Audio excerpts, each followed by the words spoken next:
It is that time of the night, the week, where I yell at everybody to get off my lawn. It is time for the Dave 101.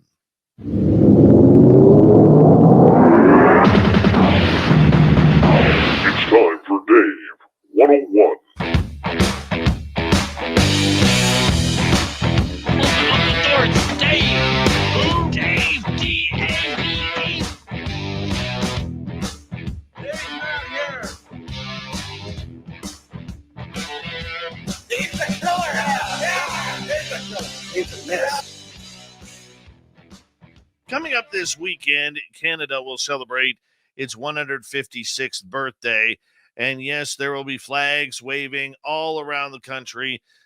Songs of O Canada going around, people wearing red and white. Yes, we actually do celebrate up here, America. We actually do have a Canadian celebration for our country. Hard to believe with the 4th of July just around the corner. But you know what? Us Canadians, we like to party too. Lots of beer will be swilling around. And for some, it's just the beginning of new topics because Canada, as you know, is my home and native land. And I'm very much proud to be Canadian, even though we broadcast all over the world. But if you watch this on YouTube, you'll see that I got a giant Canadian flag right behind me, because I like to show a little bit of a patriotism every now and again. I do. And I will on Canada Day as well. And just to cap things off, I signed my son up for hockey today, so that's pretty stereotypical of what we do around here at this time of year. But nonetheless, the reason why I want to say happy birthday, Canada, and put the attention north of the 49th parallel for just a little bit here is because I think Canada has a very, very good shot at becoming the country of disclosure. Now, I say disclosure with a grain of salt because I do believe we are in a confirmation movement, confirming that we are not alone in the universe. However, Canada's way of doing things, it may not be working just yet, but if Dr. Mona Nemer gets her way, who is Canada's chief scientist looking into this, all scientific data and all data from every alphabet agency in Canada will have to be filtered through a new UFO office. Not a task force, but an office with a team that will be gathering the reports, a team that will be distributing the reports, and giving facts on the reports. I don't understand how this is going the way it is in the United States. I really don't. It's very difficult to follow considering you guys down there got all the best toys, you got all the best electronics, all the best flight systems, and all the best secret bases when it comes to this. And it reminds me, though, that Canada's rich history of ufology dating back to the 1950s with Wilbert Smith needs not to be forgotten by our Canadian brothers and sisters who are into the UFO topic. Old Wilbur there was even tracked down by the United States government to give information about what he knew regarding any sort of close encounter sightings or information the Americans had regarding UFOs at the time. Now, somewhere in history, all of this switched. For many Canadians, we believe that it was with the cancellation by former Prime Minister John Diefenbaker of the old Avro Aero program that literally took Canadian aviation when it was at its highest and literally threw it into Lake Ontario.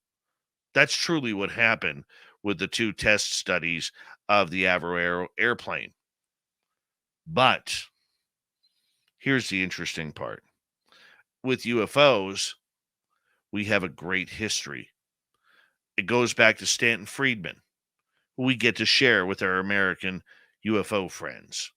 He was born in New Jersey, became a Canadian citizen after marrying a Canadian woman, and lived his life in New Brunswick.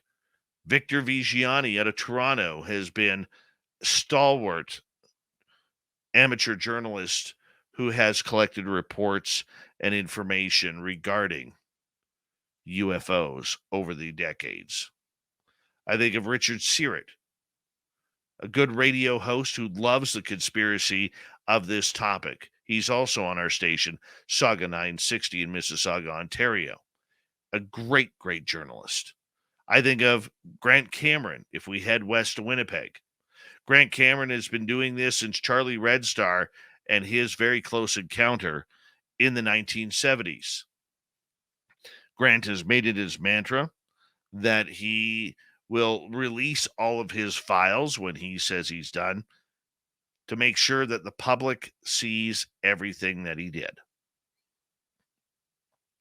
Grant is also a big participant in what has happened with Canada and the U.S. and the relations between the two when it comes to any type of information sharing between the two countries.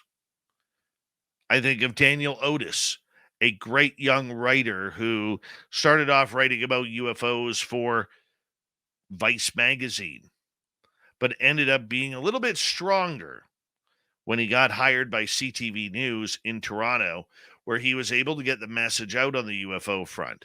I remember when he was struggling to cover this story, and I gave him a number of very, very interesting people he needed to talk to help blow it up.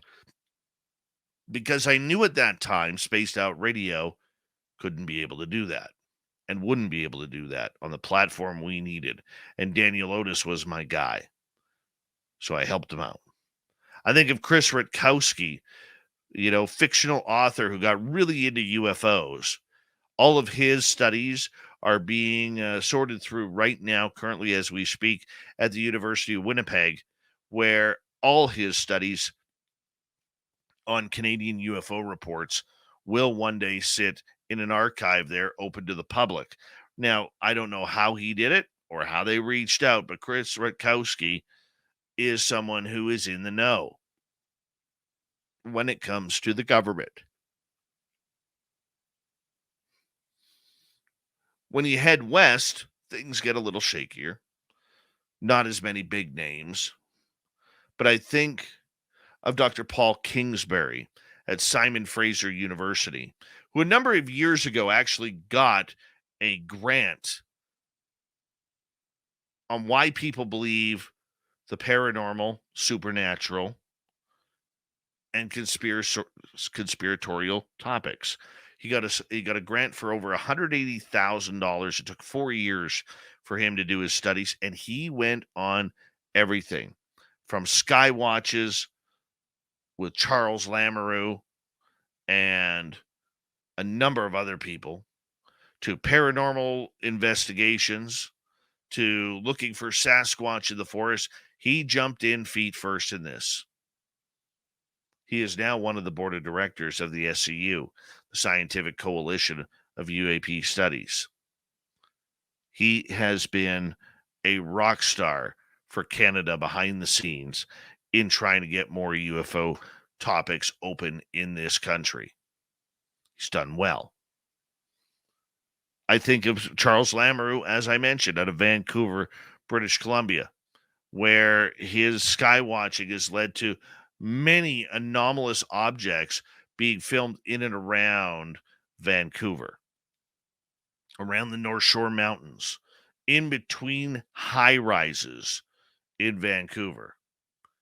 Charles does a pretty good job at doing his thing while he's there. I think of Jason Guillemette from the UAP Studies podcast, where he does a fantastic job with Louis Borges in interviewing some of the biggest names in ufology, to the point where their show, their podcast, is being downloaded at about 100,000 people per month.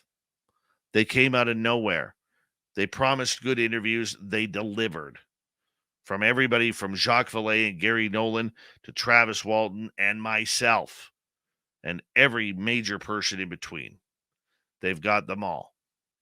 And they've done a great job with it in covering ufology. There is a lot of hope that what is happening in Ottawa could be one of those big things that breaks the UFO disclosures back. And it could be led by a 71-year-old man named Larry McGuire, a member of parliament for Brandon Souris in Manitoba.